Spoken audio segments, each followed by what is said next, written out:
On se retrouve pour une nouvelle session d'information. Mesdames et messieurs, bienvenue dans ce journal de la mi-journée sur Mondico Télévision.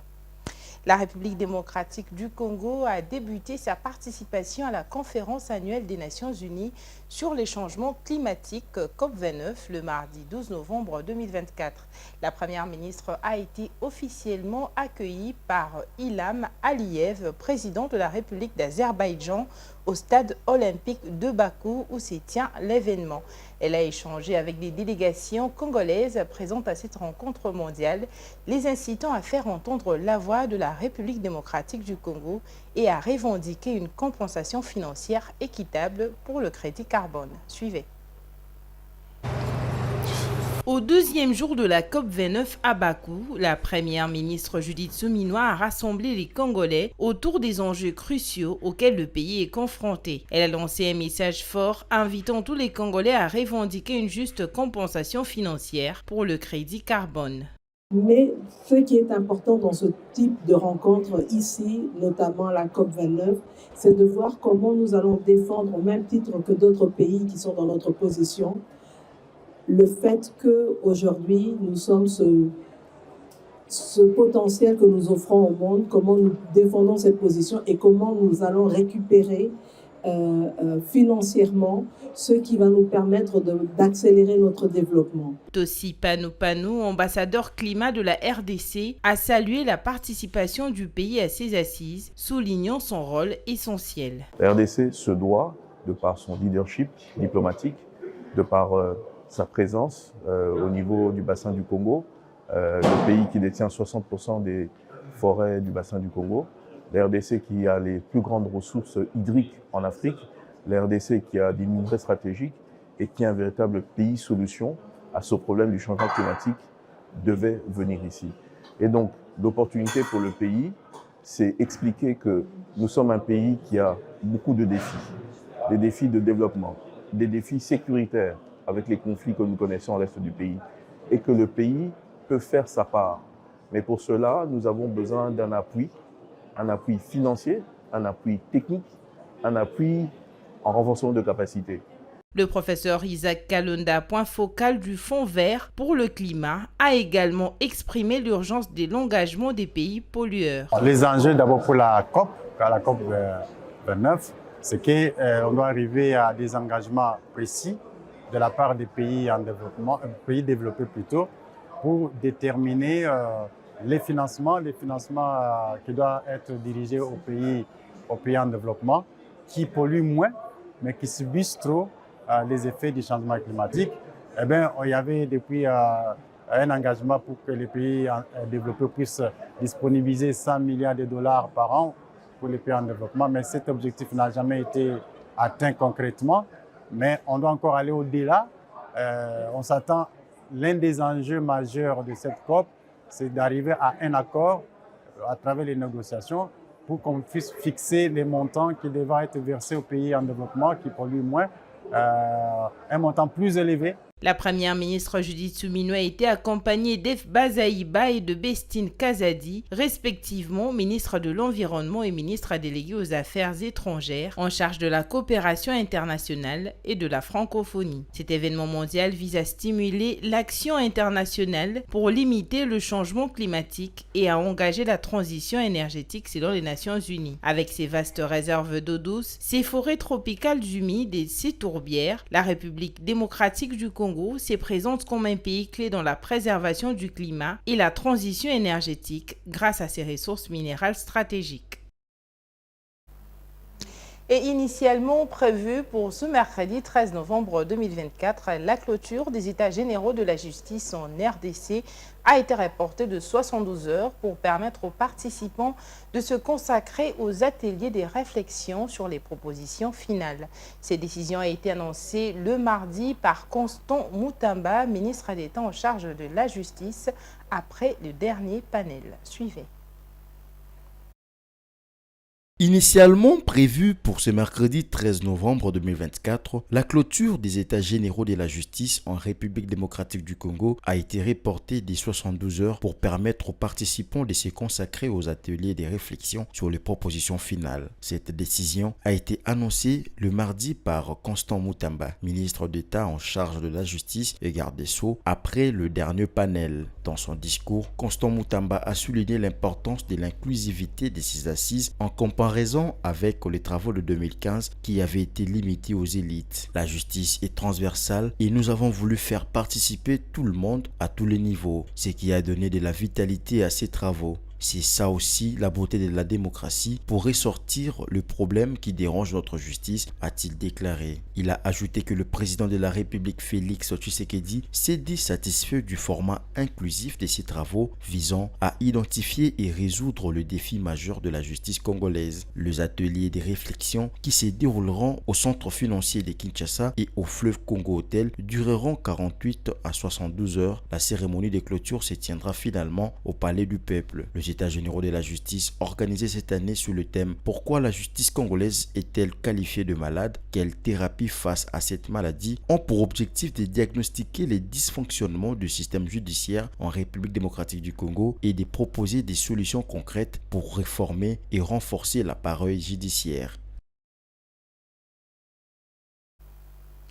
Et rendons-nous à la chambre basse du Parlement où le professeur Jacques Joly et Singekeli, rapporteur de l'Assemblée nationale, s'est entretenu avec une délégation des jeunes ambassadeurs pour la paix universelle le lundi 11 novembre 2024. Soucieux du rétablissement de la paix en RDC, ces jeunes ont décidé de se mettre autour d'une table ronde pour réfléchir sur le processus de restauration de la paix en République démocratique du Congo. Jocely Massiala nous en dit plus. Le rapporteur de l'Assemblée nationale, le professeur Jacques Joly, a reçu en audience le lundi 11 novembre 2024 en son cabinet de travail la délégation des jeunes ambassadeurs pour la paix de la Fédération pour la paix universelle conduite par le directeur de la sous-région de l'Afrique centrale, Jean-Pierre Kadima Mundadi, et Mike Samuel Makenda, directeur de la sous-région Afrique centrale de l'Institut d'histoire SUNAC. Soucieux du rétablissement de la paix en République démocratique du Congo, ces jeunes ambassadeurs viennent de suivre une formation à l'étranger sur les questions liées à la paix. Ils ont décidé de se mettre autour d'une table pour réfléchir sur le processus de restauration de la paix en République démocratique du Congo par l'organisation d'une conférence internationale qui se tiendra le 13 avril 2025 en Corée du Sud sous le thème « La paix et la stabilité en RDC ». Les conférences qu'on organise, il y a un public qui est ciblé. Vous voyez aujourd'hui que c'est les jeunes qui prennent la responsabilité. Quand les jeunes s'investissent dans cette question et que d'autres jeunes s'associent, c'est vrai, il y a des jeunes parlementaires, mais si vous voyez cette tranche d'âge et ce qu'ils présentent comme pétition, ce qu'ils présentent comme souci, je pense que ça va apporter un plus. C'est dans cette optique que ces jeunes ambassadeurs pour la paix sont venus solliciter auprès du rapporteur de l'Assemblée nationale, l'honorable Jacques Joly, ses orientations ainsi que l'accompagnement de la Chambre basse du Parlement pour l'organisation de ces assises. Ils ont par la même occasion présenté au rapporteur une pétition destinée aux députés et sénateurs et dans laquelle ils demandent aux parlementaires d'initier une proposition de loi relative à la création d'une agence intergouvernementale pour la paix et la stabilité des nations, ainsi que la mise en place d'une ambassade pour la paix dans la sous-région de l'Afrique centrale. En bon père de famille, le professeur Jacques Joly a encouragé leur initiative et a donné quelques conseils à ses hôtes. Il a par ailleurs brossé en quelques lignes la situation sécuritaire qui prévaut actuellement dans l'est de la RDC et ses conséquences néfastes sur la population congolaise. Et dans un autre chapitre, Congo Airways a accueilli le mardi un premier Boeing 737-800 acquis en location, marquant une étape importante pour la relance de la compagnie aérienne nationale de la République démocratique du Congo. Le premier vol de l'appareil est prévu pour ce vendredi 15 novembre avec des destinations annoncées vers Kindu et Lubumbashi selon un communiqué officiel. Vini Gali Junior nous en dit plus.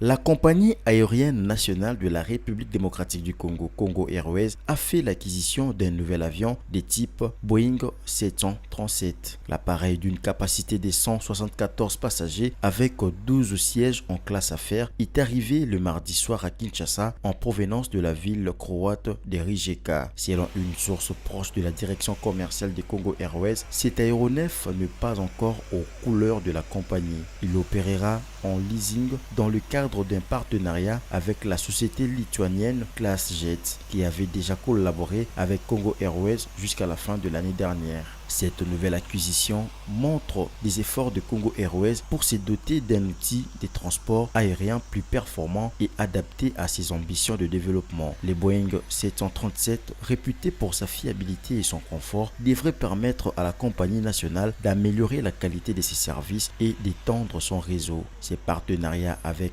ClassJet, une société lituanienne expérimentée dans le secteur aérien, devrait également apporter son expertise et son savoir-faire à Congo Airways dans la gestion opérationnelle de cet appareil. La société d'aviation nationale espère ainsi renforcer sa position et sa compétitivité sur le marché aérien congolais et régional.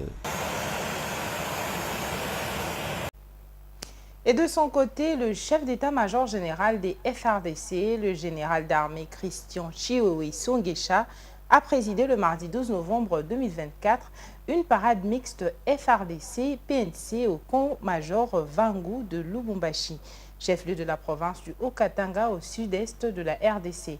Dans sa causerie morale, Christian Chiwewe a appelé toutes les unités des forces armées et de la PNC à accomplir leur mission en toute discipline, tout en fustigeant certaines pratiques qui ternissent l'image de l'armée et de la police nationale congolaise. Regardez.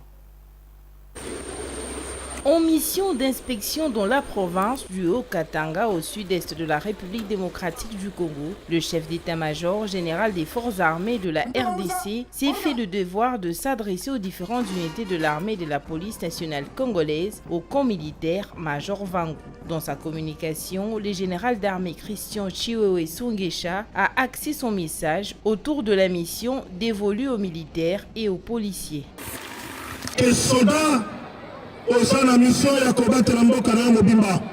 Le militaire a pour mission la défense du territoire national sur toutes les frontières de la RDC. Vous aussi, vous avez la mission de vous battre contre les ennemis et de les bouter hors de notre territoire national et neutraliser ceux de l'intérieur pour qu'il y ait la paix. Il faut aussi protéger la population, savoir ce que tu fais et tu ne peux pas trahir le pays. En outre, le chef d'état-major général a appelé les commandants des différentes unités de l'armée et de la police nationale congolaise à plus de rigueur pour contrer les mauvaises pratiques qui s'érigent en normes au sein de l'armée. C'est notamment la présence des militaires dans des sites miniers et dans la sécurisation des opérateurs économiques étrangers. Nation, oui, notre encadrement commence d'abord par nos unités, contrôle de l'effectif, contrôle du personnel et contrôle du physique. Ton élément s'habille comment? Le port de la tenue est-il correct? Est-ce que ton élément a de la barbe? Respectons tous les règlements militaires. Et il faut conscientiser nos militaires afin que la tracasserie prenne fin.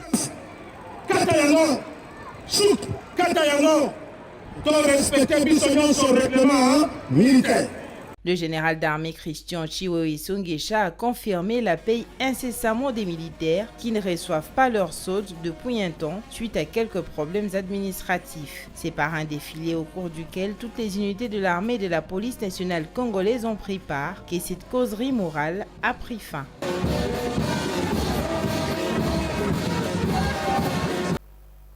Et un mot de santé dans ce journal. Depuis la déclaration de l'état d'urgence, les cas de la nouvelle souche du virus Mpox ont plus que doublé chez les enfants en RDC et au Burundi. Les enfants mal nourris vivant dans des zones où l'assainissement est insuffisant et où les soins de santé sont limités, sans accès aux tests et aux vaccins, courent un risque encore plus grand de contracter le virus et d'y succomber. Diane Bonga nous en dit plus. Potentiellement mortelle, la souche du clade 1B est particulièrement agressive et se propage rapidement selon l'organisation non gouvernementale Save the Children. Elle a touché les enfants de ces deux pays de manière disproportionnée et ces derniers sont à présent confrontés à des graves risques sanitaires en raison de la faim, des déplacements de population et de l'insuffisance de soins de santé. Au 3 novembre, les cas chez les enfants en RDC avaient augmenté de plus de 130%, passant d'environ 11 300 cas suspects à 25 600, tandis qu'au Burundi, le nombre de cas de variole chez les enfants est passé de 89 à environ 1100 depuis que l'Organisation mondiale de la santé OMS a déclaré l'épidémie comme étant une urgence de santé publique des portées internationales le 14 août. Les risques globaux pour la population de la RDC et du Burundi restent extrêmement élevés, en particulier pour les enfants qui sont près de 4 fois plus susceptibles de mourir de la nouvelle souche des varioles que les adultes. Et aux États-Unis d'Amérique, Donald Trump a choisi Elon Musk pour diriger le département de l'efficacité gouvernementale. Le chef d'entreprise Elon Musk et l'ancien candidat républicain à l'élection présidentielle Vivek Ramaswamy dirigeront ce nouveau département en partenariat avec le Bureau de la gestion et du budget. Suivez. Le président élu Trump a précisé mardi que le duo offrira ainsi de conseils et des orientations au gouvernement. Une mission qui contribuera à mener une réforme structurelle à grande échelle pour notamment démanteler la bureaucratie gouvernementale, supprimer les réglementations excessives et réduire les dépenses inutiles. Propriétaire du média social X, Elon Musk a publié un message sur la plateforme s'engageant à documenter toutes les actions du département en ligne pour une transparence maximale. Monsieur Ramaswamy a également réagi à l'annonce de sa nomination en mentionnant Elon Musk, affirmant qu'ils ne feront pas le travail à moitié. Les super PAC d'Elon Musk a dépensé environ 200 millions de dollars pour aider à élire Donald Trump, selon une personne familière avec des dépenses du groupe. Cet effort financier a établi une nouvelle norme pour la façon dont les milliardaires peuvent influencer les élections. Les milliardaires avaient insisté sur la création d'un département de l'efficacité gouvernementale avant sa nomination. À présent, place à la revue de presse.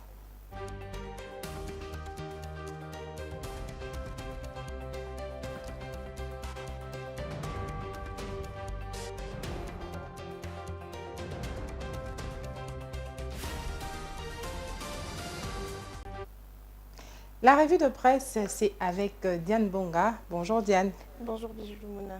Voilà, alors avec Diane, nous allons passer en revue l'actualité parue dans le journal de ce mercredi 13 novembre 2024. Alors commençons avec la clôture des États généraux de la justice décalée de 72 heures. Oui, Bijou, la plupart des journaux parus ce mercredi dans la capitale congolaise reviennent sur les états généraux de la justice dont la clôture était prévue pour ce mercredi mais est repoussée de 72 heures. Débutons avec la référence qui signale que le ministre d'État, ministre de la Justice et garde de Sceaux, Constant Mutamba, a annoncé mardi 12 novembre lors de la clôture du dernier panel que la clôture des états généraux de la justice en République démocratique du Congo prévue initialement ce mercredi est repoussée de 72 heures. D'après Constant Mutamba Tungunga, note ce quotidien, ces reports a pour objectif de permettre aux participants d'approfondir les propositions à formuler. Et oui, et toujours dans les mêmes chapitres, la clôture des États généraux de la justice repoussée de 72 heures. Oui, Bijou Lumuna, alors on prend un autre chapitre, un autre journal qui est Info 27 qui titre que enchaîné sur cette voie, Constant Mutamba qui affirme, je cite, la justice est transversale et nous avons voulu faire participer tout le monde, contrairement aux travaux de 2015 où seules les élites avaient été sélectionnées. Selon le ministre de la Justice, note ce portail, cette approche inclusive renforce la transparence.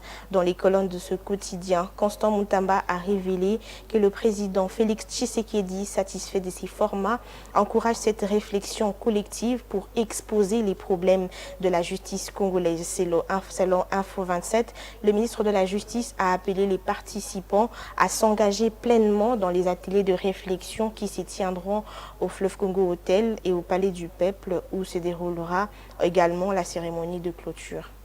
Alors, on reste toujours dans les états généraux de la justice où la clôture a été reportée pour des travaux d'atelier. Oui, Bijou, après des échanges en plénière qui s'y sont achevés mardi dernier, rapporte l'agence congolaise de presse, les participants se sont répartis en 9 commissions pour traiter des problèmes qui gangrènent la justice congolaise. Cet hebdomadaire fait savoir que les diagnostics est partagé par l'ensemble des intervenants, allais-je dire, selon lequel la justice en RDC est dans un état préoccupant. Problèmes d'indépendance, dysfonctionnement administratif, corruption, inaccessibilité aux services judiciaires et manque de moyens sont autant de symptômes dénoncés, ajoute ce tabloïd. L'objectif de ces états généraux est de dresser un état des lieux sans complaisance et de proposer des solutions concrètes pour soigner ces malades. Voilà, et toujours en ce qui concerne les états généraux, ils ont été reportés pour approfondir, voulais-je dire, les propositions des réformes. Oui, Bijou, cette fois, Forum de ZAS rappelle que ces assises ont été lancées le 6 novembre courant par le président Félix Tshisekedi sous le thème « Pourquoi la justice congolaise est-elle malade? Quelle thérapie face à cette maladie ?» Elles ont pour l'objectif d'identifier les défis du système judiciaire et d'en proposer des solutions. Malgré cette ambition de réformer les secteurs judiciaires, poursuit ce tabloïd, plusieurs voix discordantes se sont élevées pour exprimer des réserves quant aux chances de succès de ce forum. Et un autre journal titre que les états généraux de la justice sont prolongés pour une justice plus inclusive et démocratique en RDC. Oui, Bijou, en clôture avec Journal de Kinshasa qui change de chapitre, évoque la question sur les états généraux toujours. Et cette fois-là, il dit que Félix Tshisekedi, sous le thème, rapporte-t-il, malgré cette ambition de réformer les secteurs judiciaires, pour ce tabloïd, plusieurs voix seront élevées pour exprimer des réserves quant aux chances de celui-ci. Voilà, Diane, nous te remercions infiniment pour cette revue de presse. Merci, Bijou Lumona. Voilà, c'est avec cette revue de presse que prend fin ce journal de la mi-journée. Retrouvez la grande édition du journal à 19h. D'ici là, bonne suite de programmes sur nos antennes. Cette image.